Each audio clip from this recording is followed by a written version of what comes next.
आज हम डिस्कस करेंगे कार्डियक साइकिल को। और कार्डियक साइकिल में हम देखेंगे कि जब हार्ट ने कॉन्ट्रैक्ट किया और पूरी बॉडी को ब्लड सप्लाई किया तो हार्ट के अंदर कौन कौन से चेंजेस जो हैं वो हो रहे होते हैं। So cardiac cycle is a sequences of changes during one heart beat. इन सब चेंजेस को कंट्रोल करने के लिए हार्ट की वॉल के अंदर जो कार्डियक मसल्स होते हैं वही इन सब चेंजेस को कंट्रोल करते हैं।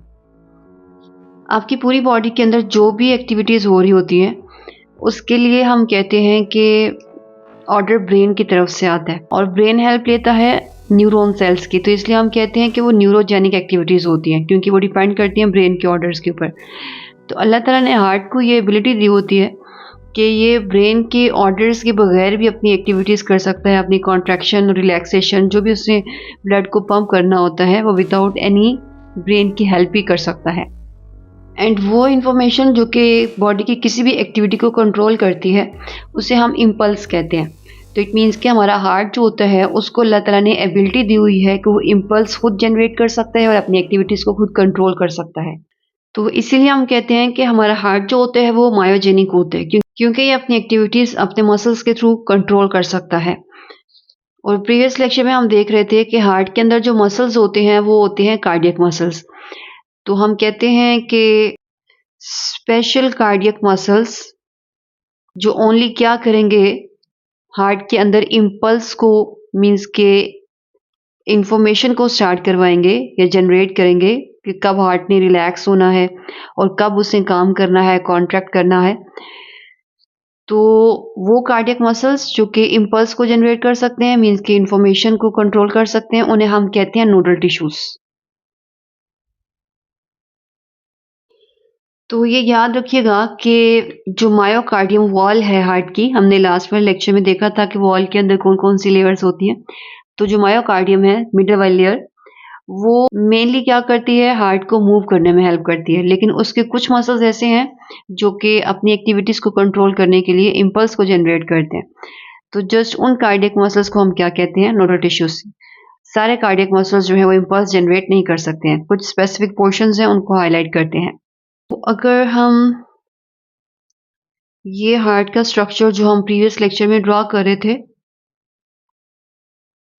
उसे अगेन ड्रॉ कर लें। तो ये आपको पता है राइट एट्रियम है, ये है लेफ्ट एट्रियम, राइट वेंट्रिकल और लेफ्ट वेंट्रिकल। और ये जो कंप्लीट आपकी वॉल होती है इसमें जो मिडल लेयर होती है वो मसल्स की बनी होती है। तो अगर मैं यहाँ पे राइट एट्रियम के राइट कॉर्नर पे हाईलाइट कर दूं कार्डियक मसल्स को, सेकंड मैं एट्रियम्स और वेंट्रिकल्स के जंक्शन पे थोड़ा सा राइट साइड पे हाईलाइट कर रही हूँ और इनके नेम लिख देते हैं। जो फर्स्ट आपने हाईलाइट किया है राइट एट्रियम के राइट कॉर्नर पे, इसे हम कहते हैं एसए नोड। और ये सेकंड जो नोडल टिश्यू मैंने हाईलाइट किया है इसे हम कहते हैं एवी नोड। और नोडल टिश्यूज में अगेन बता देती हूँ वो कार्डियक मसल्स जो कि हार्ट की एक्टिविटीज को कंट्रोल करेंगे। जो थर्ड में हाईलाइट करवा रही हूँ वो मैं यहाँ से एवी नोड से वेंट्रिकल्स के दरमियान जो सेप्टम है वहां तक लेके जा रहे हैं हम, और आगे जाके ये डिवाइड हो जाएगा इस तरह की दो पार्टीशंस में। इसे हम कहते हैं ये है बंडल ऑफ हिज। साइंटिस्ट के नेम की बेस पे हमने इसको ये नेम दिया। ये जो लेफ्ट साइड पे ब्रांच है इसे बोलोगे लेफ्ट बंडल ऑफ हिज और इसको बोलोगे राइट बंडल ऑफ हिज। और आगे जाके ये बंडल ऑफ हिज जो हैं इस तरह का एक ब्रांच स्ट्रक्चर बनाते हैं जो कि वेंट्रिकल्स को चारों तरफ से इस तरह से क्या कर लेगा, कवर कर लेगा। और ये इस तरह की ब्रांचेस इसमें मौजूद होती हैं। इन्हें हम क्या बोलेंगे, पर्किंजी फाइबर्स। ऐसे नोड की फुल फॉर्म आप लिख सकते हैं साइनो एट्रियल नोड।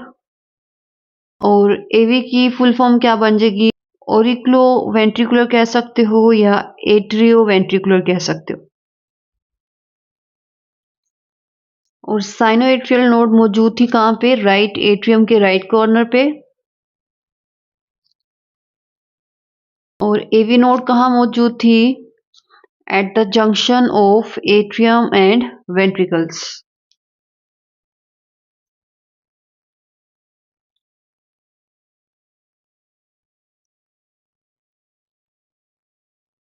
तो ये सारी इंफॉर्मेशन हमने देखी ऐसे नोड की और ये वाली हमने देखी एवी नोड की। बंडल ऑफ हिस जो है ये और परकिंजी फाइबर्स ये दोनों ही आप देख रहे हो इंटरवेंट्रिकुलर सेप्टम पे मौजूद हैं और वहां से होते हुए वेंट्रिकल्स के एपेक्स को और बेस को कवर कर रहे होते हैं। तो बंडल ऑफ हिस मौजूद है कहाँ पे? इंटरवेंट्रिकुलर सेप्टम पे। और परकिंजी फाइबर्स कहाँ मौजूद हैं? At the base and apex of ventricles. ये साइड आपको पता है बेस होती है और ये एपेक्स होती है। वेंट्रिकल्स का ये एपेक्स होगा और ये वाली साइड कौन सी होगी? बेस होगी। तो एपेक्स से होते हुए बेस को कवर कर रहे हैं और ये हम वेंट्रिकल्स की बात कर रहे हैं। तो जब ऐसे नोड ने इन्फॉर्मेशन स्टार्ट की तो वो सारे जो इम्पल्स है इन्फॉर्मेशन है वो एट्रियम्स के ऊपर इस तरह स्प्रेड होती है और एट्रियम्स को ऑर्डर देती है कि वो कॉन्ट्रैक्ट हों और ब्लड को पंप करें फ्रॉम एट्रियम टू वेंट्रिकल्स। तो ऐसे नोड अगर इन्फॉर्मेशन स्टार्ट ना करती तो हार्ट अपनी एक्टिविटी स्टार्ट ना करता, इसीलिए ऐसे नोड को हम पेसमेकर भी कहते हैं। पेसमेकर कोई भी ऐसी चीज होती है जो कि हार्ट बीट को कंट्रोल करती है और अगर किसी पर्सन का हार्ट नेचुरली काम नहीं कर रहा होता है तो फिर उसमें आर्टिफिशियल पेसमेकर्स भी डाले जाते हैं जो कि हार्ट की कॉन्ट्रैक्शन और रिलैक्सेशन को कंट्रोल करते हैं। लेकिन हमारी बॉडी का जो नेचुरल पेसमेकर है जो कि हमारी हार्ट बीट को कंट्रोल करता है या सिंपली कह सकते हो हार्ट की एक्टिविटी को या हार्ट की कॉन्ट्रैक्शन और रिलैक्सेशन को कंट्रोल करता है, वो कौन है? ऐसे नोड।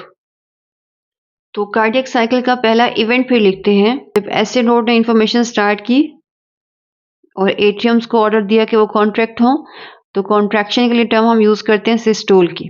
अगर कोई भी चैम्बर रिलैक्स कर रहा होगा तो उसे हम बोलेंगे डायस्टोल। तो एट्रियल सिस्टोल है पहला इवेंट कार्डियक साइकिल में। वो इवेंट्स लिखते हैं क्या क्या हो रहे हैं। एट्रियल सिस्टोल में पहला काम क्या हो रहा है? एट्रियम्स कॉन्ट्रैक्ट हो रहे हैं। एट्रियम्स कॉन्ट्रैक्ट होंगे तो ब्लड पंप होगा from atrium to ventricles. Right atrium का जो ब्लड है वो राइट वेंट्रिकल में जाएगा और लेफ्ट एट्रियम का लेफ्ट वेंट्रिकल में जाएगा। तो इसलिए हम लिख रहे हैं from respective atrium to respective ventricle. ऐसा नहीं होता कि राइट एट्रियम का चला जाएगा लेफ्ट वेंट्रिकल में, तो जिस एट्रियम का जिस साइड पे है उसी वेंट्रिकल में जाएगा। तो इससे लिखते हैं from respective atriums to respective ventricles या सिंपली लिख सकते हो blood pump from atrium to respective ventricles. और अगर आपने ब्लड को एट्रियम से वेंट्रिकल्स में पंप करना है तो ये जो वॉल्व आपने लास्ट लेक्चर में ड्रॉ किया था इसका नेम था एवी वॉल्व। राइट साइड पे है ट्राइकस्पिड और लेफ्ट साइड पे था बाइकस्पिड और बाइकस्पिड को आपने मिट्रल वॉल्व भी कहा था। तो मिट्रल वॉल्व एंड ये जो आपका ट्राइकस्पिड होते हैं ये वॉल्व अगर ओपन होंगे तो तभी वो अलाउ करेंगे ब्लड को फ्रॉम एट्रियम टू वेंट्रिकल्स। अगर ये बंद रहेंगे, ये ओपनिंग क्लोज रहेंगे इस तरह से, तो ब्लड जो है वो क्रॉस नहीं कर सकता है और वो एट्रियम से वेंट्रिकल में नहीं जा सकता है। तो इट मीन्स कि जब एट्रियम से कॉन्ट्रैक्ट होना है और कॉन्ट्रैक्ट होकर ब्लड को पंप करना है तो ये वाले वॉल्व ओपन होने चाहिए सो दैट जो ब्लड है वो क्रॉस कर सके फ्रॉम एट्रियम टू वेंट्रिकल्स। तो एवी वॉल्व क्या रहेंगे एट्रियल सिस्टोल के टाइम पे? ओपन। थर्ड पॉइंट लिखते हैं ड्यूरिंग एट्रियल सिस्टोल एवी वॉल्व रिमेन ओपन। और एवी वॉल्व के अंदर आपको पता है दोनों वॉल्व आ जाएंगे, ट्राइकस्पिड भी और बाइकस्पिड भी। और अगर आप बाइकस्पिड को मिट्रल वॉल्व लिखना चाहें तो भी ओके है क्योंकि आपको पता है आप बाइकस्पिड को मिट्रल वॉल्व भी कहते हो। जब आप लास्ट लेक्चर में हार्ट का स्केच ड्रॉ कर रहे थे तो आपने यहाँ पे प्री केवल एंड पोस्ट केवल को ड्रॉ किया था और एक आपने कोरोनरी साइनस को ड्रॉ किया था। तो प्री केवल जो है वो अपर साइड से एंटर होती है, जब भी वाली वॉल कॉन्ट्रैक्ट होती है हमने कहा था तो वो वाली जो ओपनिंग होती है प्री केवल की वो खुद ब खुद बंद हो जाती है। लेकिन यहाँ से जो आपकी पोस्ट केवल थी और कोरोनरी साइनस है यहाँ पे वॉल मौजूद थे। जब एट्रियम ने कॉन्ट्रैक्ट होना है तो ब्लड को वो फोर्सफुली पंप करेगा। अगर ब्लड को कोई रास्ता नहीं मिलेगा इस साइड पे जाने के लिए, अगर एवी वॉल्व ओपन नहीं होगा तो बैक साइड पे कहाँ पे जा सकता है? पोस्ट केवल के अंदर जा सकता है या कोरोनरी साइनस के अंदर जा सकता है। तो वहां पे जाने से रोकने के लिए उन वॉल्व को हमने क्या करना होता है? क्लोज करना होता है सो डैट जब भी एट्रियम्स कॉन्ट्रैक्ट हो तो एट्रियम से ब्लड दोबारा से पोस्ट केवल में या कोरोनरी साइनस में ना जाए। प्री केवल की जो ओपनिंग है वो खुद ब खुद बंद हो जाती है, उसमें किसी वॉल्व की जरूरत हमने कहा था नहीं होती है। और जो आपने यहाँ पे राइट एट्रियम में ड्रॉ की थी पल्मोनरी वेन्स वो भी बिकॉज एक एंगल से एंटर होती हैं, तो जब एटीएम कॉन्ट्रैक्ट होते हैं तो उनकी ओपनिंग्स भी खुद ब खुद बंद हो जाती हैं, तो वहाँ पे भी हमने किसी वॉल को नहीं ड्रॉ किया था। अगर आपने वो हार्ट का स्केच अभी तक प्रैक्टिस नहीं किया है तो उसको लाजमी देख लें। मैं आपको ये ड्रॉ करवा देती हूँ। इस तरह की आपने ड्रॉ की होंगी लास्ट लेक्चर में पल्मोनरी वेन्स, और इस चैम्बर में कितनी थी, लेफ्ट एट्रियम में 4, और यहाँ पे सिस्टेमिक थी, कुछ बॉडी के अपर पार्ट से आ रही थी जिसे हमने बोला था प्री केवल, कुछ लोअर पार्ट से आ रही थी उसे हमने कहा था पोस्ट केवल, और एक हार्ट की वॉल से आ रही थी जिसे हमने कहा था कोरोनरी साइनस। तो ये भी खुद ब खुद बंद हो गई थी, ये भी खुद ब खुद बंद हो जाएगी। एट्रियम्स के कॉन्ट्रैक्शन के टाइम पे यहाँ पे ब्लड को जाने से रोकने के लिए वॉल्व मौजूद होता है, और उनका नेम क्या था, थिबेशियन एंड यूस्टेशियन। और ये वॉल्व क्या हो जाएंगे, क्लोज हो जाएंगे एट्रियल सिस्टोल के टाइम पे, सो डेट ब्लड दोबारा से वेन्स में ना जाए। फोर्थ पॉइंट लिखते हैं कि valve of Eustachian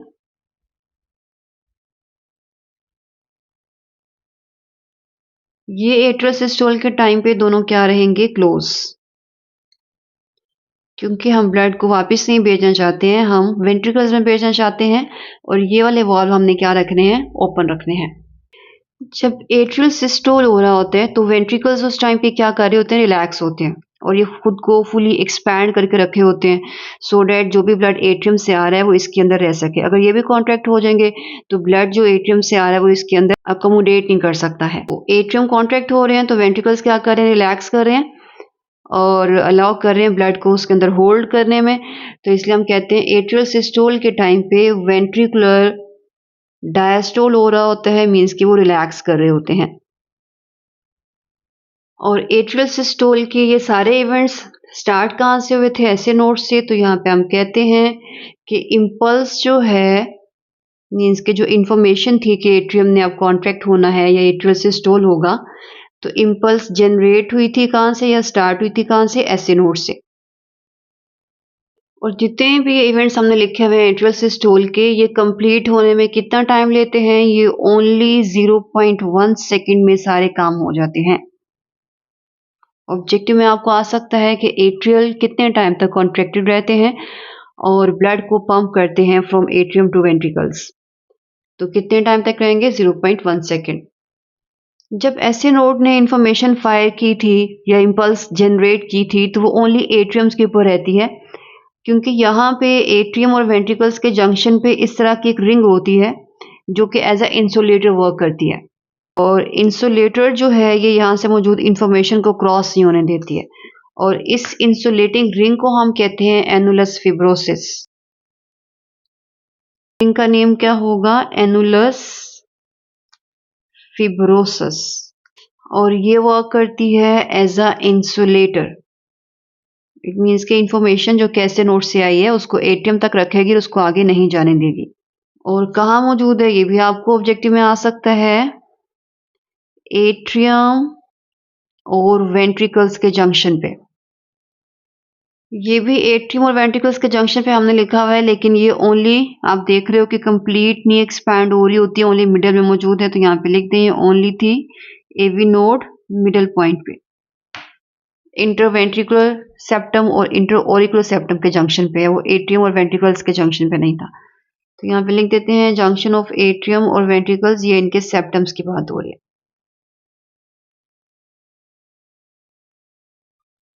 इंटरओरिकुलर and interventricular. और ये इंसुलेटिंग रिंग अगर मौजूद ना होती तो जैसे ही ऐसे नोड इन्फॉर्मेशन फायर करता तो वो इन्फॉर्मेशन एट्रियम्स के साथ साथ वेंट्रिकल्स के ऊपर भी आ जाती है, और एट्रियम और वेंट्रिकल्स एक साथ ही कॉन्ट्रैक्ट हो जाते हैं। तो एक्चुअल में ऐसा नहीं होता है, पहले एट्रियम कॉन्ट्रैक्ट होते हैं और ये रिंग जो है इन्फॉर्मेशन को कंप्लीट स्प्रेड होने से रोकती है। फिर वो जो कॉन्ट्रैक्शन की इन्फॉर्मेशन थी जो कि एट्रियम के ऊपर स्प्रेड है वो कलेक्ट कर लेता है कौन, एवी नोड। एवी नोड से बंडल ऑफ हिज और बंडल ऑफ हिज से परकिंजी फाइबर्स। तो इट मीन्स कि जैसे इन्फॉर्मेशन यहाँ पे आती है कॉन्ट्रैक्शन की तो यहाँ पे ये कॉन्ट्रैक्ट करवाते हैं वेंट्रिकल्स को, जिसे हम कहते हैं ये वेंट्रिकुलर सिस्टोल है। तो वेंट्रिकुलर सिस्टोल में कौन कौन से इवेंट्स होते हैं उनकी भी लिस्ट बनाते हैं। वेंट्रिकुलर सिस्टोल में वेंट्रिकल्स क्या हो रहे हैं, कॉन्ट्रैक्ट, और जब वेंट्रिकल्स कॉन्ट्रैक्ट होंगे तो ब्लड को पंप किया जाएगा from ventricles to respective arteries, और रिस्पेक्टिव आर्टरीज हमने क्यों बोला है? क्योंकि आपको पता है कि राइट वेंट्रिकल के अंदर जो ब्लड है वो है डीऑक्सीजनेटेड, उसको हमने पल्मोनरी आर्टरीज को देना है। एंड लेफ्ट वेंट्रिकल में जो ब्लड है वो ऑक्सीजनेटेड है और उसे हमने देना होता है किसको? सिस्टेमिक आर्टरीज को। हम मेन को एओर्टा कहते हैं, हमने लास्ट लेक्चर में ड्रॉ किया था। मैं अगेन आपको बता देती हूँ कि आप पहले प्रीवियस लेक्चर लास्ट में देख लें सो डेट आपको इन सारे स्ट्रक्चर्स का आइडिया हो जाए, देन उसके बाद ये वाला लेक्चर देखिएगा। तो ये वाला जो ब्लड है ये सिस्टेमिक आर्टरी के अंदर नहीं जा सकता है और ये वाला पल्मोनरी आर्टरीज में नहीं जा सकता है। तो जब वेंट्रिकल्स कॉन्ट्रैक्ट होंगे तो अपनी अपनी साइड वाली आर्टरीज में क्या करते हैं? ब्लड को पंप करते हैं। तो वेंट्रिकल्स कॉन्ट्रैक्ट होंगे तो ब्लड के ऊपर फोर्स लगती है और अगर ब्लड को कोई पैसेज वे नहीं मिलेगा और ये एवी वॉल्व अगर ओपन रहेंगे तो ब्लड दोबारा से जा सकता है कहाँ पे? एट्रियम्स में। तो बैकवर्ड फ्लो से रोकने के लिए हमने एवी वॉल्व क्या कर देने हैं? क्लोज कर देने हैं। इसको भी क्लोज कर देना है, राइट और लेफ्ट दोनों साइड के, और सो दैट जब भी वेंट्रिकल्स कॉन्ट्रैक्ट हों तो ब्लड को फोर्सफुली पंप किया जाए तो ब्लड दोबारा से एट्रियम में ना जाए। तो ब्लड जब पंप हो रहा होगा from ventricles to respective arteries तो हमने कौन कौन से वॉल्व क्लोज रखने हैं? एवी वॉल्व क्लोज रहेगा सो दैट ब्लड दोबारा से एट्रियम में ना जाए। जब आपने यहाँ पे आर्टरीज को ड्रॉ किया होगा तो उसके जंक्शन पे हमने इस तरह से वॉल्व ड्रॉ किए थे, पल्मोनरी आर्टरीज की बेस पे भी और यहाँ पे जब आपने एओर्टा ड्रॉ किया था तो उसकी बेस पे भी। तो ये वाले वॉल्व हमने क्या कर देने हैं? ओपन, सो डेट जब भी वेंट्रिकल्स कॉन्ट्रैक्ट हों और फोर्सफुली ब्लड को पंप किया जाए तो उनको एक पैसेज वे मिले और वो आर्टरीज में जा सके। तो ये वाला वॉल्व एवी क्लोज हो जाएगा और ये सेमी ल्यूनर जो वॉल्व है ये क्या हो जाएंगे? ओपन हो जाएंगे। तो सेमी ल्यूनर वॉल्व क्या रहेंगे? ओपन, सो डेट आर्टरीज जो हैं वो ब्लड को रिसीव कर सकें वेंट्रिकल्स की कॉन्ट्रैक्शन के टाइम पे। और सेमी ल्यूनर कहाँ पे मौजूद थे? आर्टरीज की बेस पे। ये सब चीज़ें हमने प्रीवियस लेक्चर में देखी थी। तो जब वेंट्रिकुलर सिस्टोल हो रहा होता है, एट्रियम क्या कर रहे होते हैं? रिलैक्स कर रहे होते हैं, तो हम कहते हैं वेंट्रिकुलर सिस्टोल के टाइम पे एट्रियल डायस्टोल हो रहा होता है। और ये सारी जो इन्फॉर्मेशन है वेंट्रिकुलर सिस्टोल की अभी हमने देखा कि ये कंट्रोल करता है कौन? AV node, bundle of His and Purkinje fibres. तो इसकी जो इम्पल्स है वो जनरेट तो ऐसे नोड वाली है लेकिन रिसीव किस किसने की थी? पहला था AV node, second bundle of His और थर्ड परकिंजी फाइबर्स। और ये सब इवेंट्स जो हैं ये कंप्लीट होते हैं ओनली 0.3 सेकेंड्स में। जब वेंट्रिकल्स अपना सारा ब्लड एट्रियम को दे चुके होंगे तो ये वाला जो वॉल्व होता है सेमील्यूनर वॉल्व ये क्लोज हो जाता है और इसके क्लोज होने से हमें एक साउंड जो है वो सुनाई देती है जिसे हम कहते हैं डब साउंड। और वेंट्रिकुलर सिस्टोल के टाइम पे जब एवी वॉल्व क्लोज होते हैं तो तब हमें पहली साउंड सुनाई देती है, उसे हम कहते हैं लब साउंड। और लब साउंड को बिकॉज ये फर्स्ट साउंड है जो कि हमें सुनाई देती है जब भी हम हार्ट बीट चेक करते हैं तो इसे हम कहते हैं ये S1 है, साउंड 1 भी कहते हैं इसको। और सेकंड जो साउंड है डब, वो हम कब सुन सकते हैं? जब सेमील्यूनर वॉल्व क्या होते हैं? क्लोज होते हैं। और वो कब होते हैं? जब एट्रियम और वेंट्रिकल्स दोनों क्या कर रहे होते हैं? रिलैक्स कर रहे होते हैं। और एट्रियम और वेंट्रिकल्स जब दोनों रिलैक्स कर रहे होते हैं तो उसे हम कहते हैं ये ज्वाइंट डायस्टोल है और ये अप्रोक्सीमेटली टाइम होता है 0.4 सेकेंड्स तक। और इसमें बोथ एट्रियम और वेंट्रिकल्स क्या कर रहे हैं? रिलैक्स।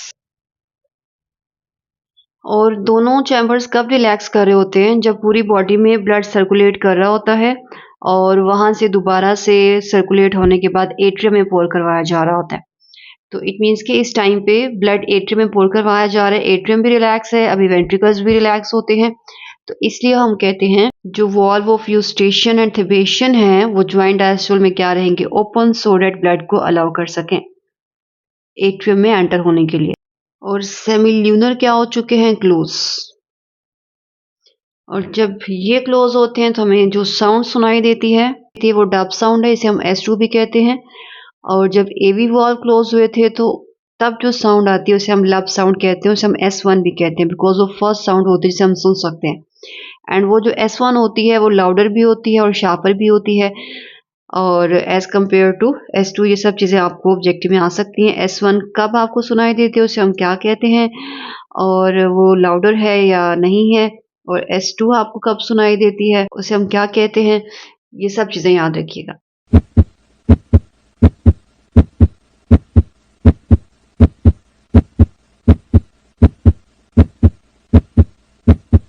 टोटल कार्डियक साइकिल जो है मीन्स कि एक हार्ट बीट कितने टाइम में कंप्लीट होती है, तो 0.1 सेकेंड्स आपने कहा था अगर है एट्रियल सिस्टोल, और एट्रियल डायस्टोल कितने टाइम के लिए था 0.3 सेकेंड्स के लिए। जितना टाइम आपका वेंट्रिकुलर सिस्टोल होता है उतना ही एट्रियल डायस्टोल होता है। और कितने टाइम तक एट्रियम जो है वो रिलैक्स करते हैं ज्वाइंट डायस्टोल में, वो था 0.4। तो इट मीन्स के एट्रियम्स जो हैं वो 0.7 सेकेंड्स तक डायस्टोलिक कंडीशन में होते हैं और 0.1 सेकेंड ओनली वो काम करते हैं। दोनों को प्लस आप करेंगे तो आपके पास कितना आ जाएगा 0.8 सेकेंड्स। तो कंप्लीट आपका जो कार्डियक साइकिल है वो कंप्लीट होता है 0.8 सेकेंड्स में। अगर आप यही वेंट्रिकुलर्स के लिए काउंट करेंगे तो वेंट्रिकुलर में ये वाला क्या है वेंट्रिकुलर डायस्टोल, ये था वेंट्रिकुलर सिस्टोल और ये था ज्वाइंट डायस्टोल, तब भी सेम चीज आएगी। और उस केस में वेंट्रिकुलर डायस्टोल वो होगा 0.5 सेकेंड्स, बट ओवरऑल आंसर दोनों में क्या रहेगा 0.8 सेकेंड्स। ये हमने लिखा एट्रियम्स का और ये हमने लिखा वेंट्रिकल्स का। तो कार्डियक साइकिल जो है फिर यहाँ पे लिखते हैं 0.8 सेकेंड्स में जितने भी आज हमने चेंजेस पढ़े हैं वो कंप्लीट हो जाते हैं। और इसमें भी आपने देखा कि जो एट्रियम्स हैं वो ओनली 0.1 सेकेंड्स काम करते हैं और 0.7 सेकेंड्स रिलैक्स रहते हैं। और वेंट्रिकल्स भी जो हैं वो ओनली हमने देखा 0.3 सेकेंड्स तक काम करते हैं और 0.5 सेकेंड्स तक वो भी रिलैक्स रहते हैं। इट मीन्स के दोनों चैम्बर ज्यादा टाइम क्या रहते हैं रिलैक्स रहते हैं और बहुत कम टाइम तक काम करते हैं।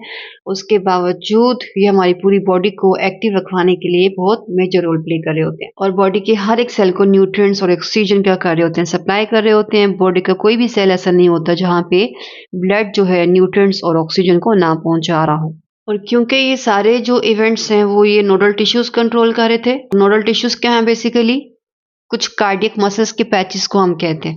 तो इसलिए हम हार्ट को कहते हैं कि हमारा हार्ट क्या होता है मायोजेनिक, कि हमारे मसल्स को अल्लाह ताला ने एबिलिटी दी हुई है वो क्या कर सकता है अपनी इम्पल्सिस को जनरेट कर सकता है और अपनी एक्टिविटीज कंट्रोल कर सकता है। तो हमारा हार्ट होता है मायोजेनिक, मायो शो करता है मसल्स को। ये भी आपको ऑब्जेक्टिव में आ सकता है कि चारों चैम्बर्स में से कौन कौन से चैम्बर्स जो हैं ये इन्वॉल्व होते हैं पल्मोनरी सर्कुलेशन में और कौन कौन से सिस्टेमिक सर्कुलेशन में इन्वॉल्व होते हैं। तो ये वाला जो चैम्बर है ये लंग्स को ब्लड भी जो आता है ये लंग्स से रिसीव करता है। तो इसलिए हम कहते हैं कि ये जो हमारा लेफ्ट एट्रियम है और राइट वेंट्रिकल ये पल्मोनरी सर्कुलेशन के चैम्बर्स हैं। ये वाला चैम्बर जो है आपका बॉडी से रिसीव करता है बॉडी के सिस्टम से और ये बॉडी के सिस्टम्स को पहुंचाता है ब्लड। तो इसलिए हम कहते हैं ये जो आपका राइट एट्रियम है और लेफ्ट वेंट्रिकल ये दोनों इन्वॉल्व होते हैं किसमें सिस्टेमिक सर्कुलेशन में। तो ये हैं सिस्टेमिक सर्कुलेशन के दोनों चैम्बर्स और ये हैं पल्मोनरी सर्कुलेशन के। ये भी आपको ऑब्जेक्टिव में आ सकता है। आई होप मेरे बेटे आपको कार्डियक साइकिल के सब इवेंट्स क्लियर होंगे। इनको देख लीजिएगा, कोई चीज़ अगर आप पूछना चाहें तो आप मेरे से पूछ सकते हैं। नेक्स्ट लेक्चर में इंशाल्लाह मल्टीपल और चीज़ें जो कि हमें ऑब्जेक्टिव के पॉइंट ऑफ व्यू से आ सकती हैं उनको हम देखेंगे।